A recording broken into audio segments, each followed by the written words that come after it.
Halo teman-teman semua, perkenalkan, namaku Francisca Nendrasari dengan NIM 430141985 dari Prodi Pendidikan Kimia 19A Universitas Negeri Semarang. Di sini saya akan memaparkan materi dengan judul Equilibria in Electrochemical Cells atau kesetimbangan sel elektrokimia. Di sini kita akan membahas 4 subbab berdasarkan dari sumber Physical Chemistry by Castellan. Yang pertama ada pendahuluan, yaitu pengertian-pengertian. Yang kedua ada membahas tentang sel Daniell. Yang ketiga ada proses elektrokimia, bagaimana teknisnya. Dan yang terakhir membahas tentang sel elektrokimia sebagai sumber daya. Sudah tertera pada PPT, yaitu sel elektrokimia sendiri didefinisikan sebagai suatu alat yang menghasilkan energi listrik di sekitarnya.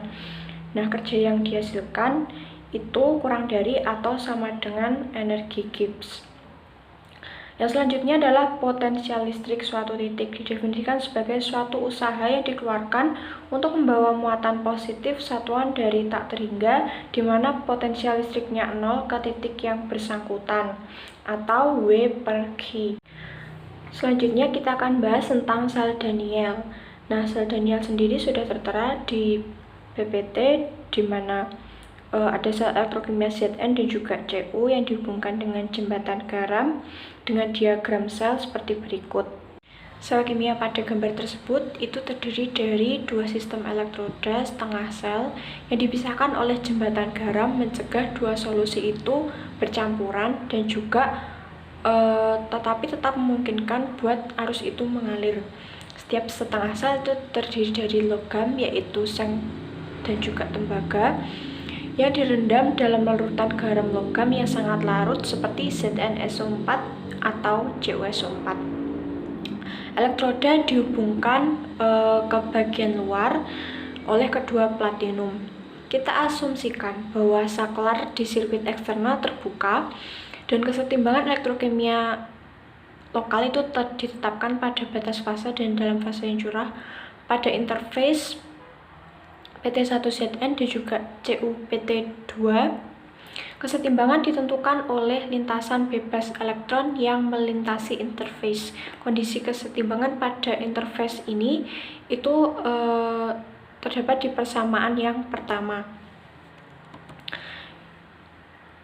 Kemudian adalah persamaan kedua juga ketiga.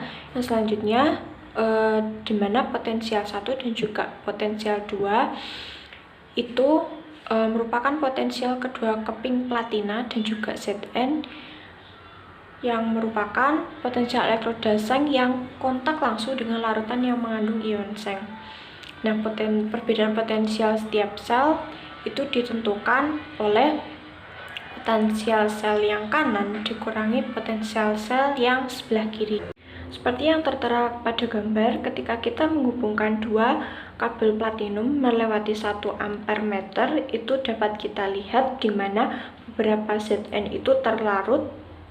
Kemudian ada juga beberapa Cu atau tembaga yang mengendap pada elektroda tembaga, yang kemudian elektron mengalir di sirkuit eksternal dari Zn ke elektroda Cu, dan motor yang ada di dekat ampere meter tersebut berjalan.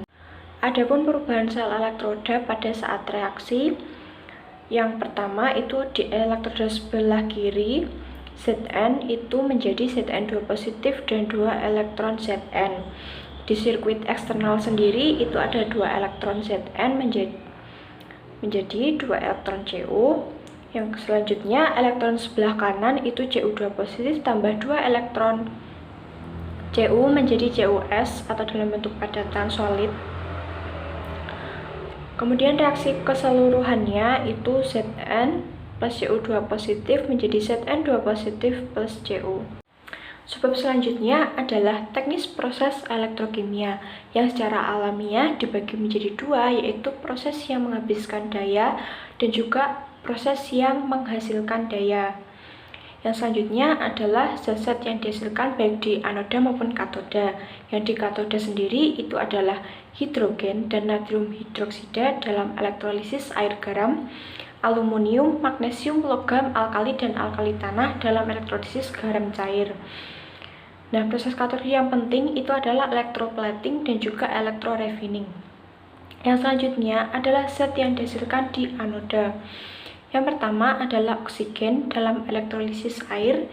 Yang kedua, klorin dalam elektrolisis air garam, klorida cair, hidrogen peroksida, kalium perklorat, dan juga pelapis oksida untuk pelapis dekoratif untuk aluminium anodized. Nah, pelarutan anodik dari logam itu penting dalam elektrorefining dan juga elektromachining dari logam itu sendiri.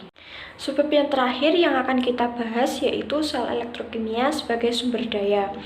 Pada prinsipnya, setiap reaksi kimia itu dapat dimanfaatkan untuk melakukan kerja dalam sel elektrokimia. Jika sel beroperasi secara reversibel, kerja listrik yang diperoleh adalah WL sama dengan minus delta G atau WL sama dengan minus delta H plus T delta S sama dengan minus delta H plus Q reversibel. Persamaan terakhir yang diperoleh itu adalah minus delta G dalam kurung 1 min Q reversibel per delta H. Nah, dalam berbagai kasus itu peningkatan entropi tidak terlalu besar sehingga T delta S per delta H relatif kecil. Yang artinya kerja listrik yang dihasilkan itu sedikit lebih kecil dari penurunan entalpi reaksi. Nah, ketika kita membiarkan reaksi terjadi tanpa menghasilkan kerja, minus delta H akan dilepaskan. Ini dapat digunakan untuk memanaskan kettle yang dapat menjalankan turbin. Tetapi mesin pemanas ini atau kettle ini itu didasarkan atau memacu pada pembatasan Carnot atau mesin Carnot. Kerja listrik yang dihasilkan oleh generator yang dioperasikan oleh turbin adalah WL sama dengan min delta H dalam kurung T1 min T2 per T1. Yang selanjutnya adalah klasifikasi sel kimia. Itu dibagi menjadi 3. Ada sel primer, sel sekunder, dan juga fuel cell atau sel yang digunakan untuk bahan bakar. Untuk sel primer sendiri ciri-cirinya bahan berenergi tinggi dan sekali pakai, menghasilkan listrik tentunya, tidak reversibel, dan contohnya itu ada baterai center dalam kurung Le cell, dan juga sel-sel merkuri yang terdapat dalam kamera, jam, dan juga alat bantu dengar. Yang selanjutnya itu ada sel sekunder. Ciri-cirinya dapat bereaksi secara bolak-balik, dapat diisi ulang.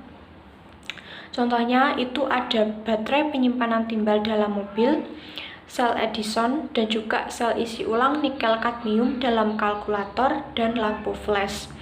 Yang terakhir itu ada sel bahan bakar atau fuel cell. Karakteristiknya itu bahan berenergi tinggi untuk menghasilkan daya. Contohnya itu adalah bahan bakar yang sering kita gunakan. Sekian pemaparan materi dari saya, semoga bermanfaat dan jangan lupa untuk like, komen, dan juga subscribe channel YouTubeku. Terima kasih.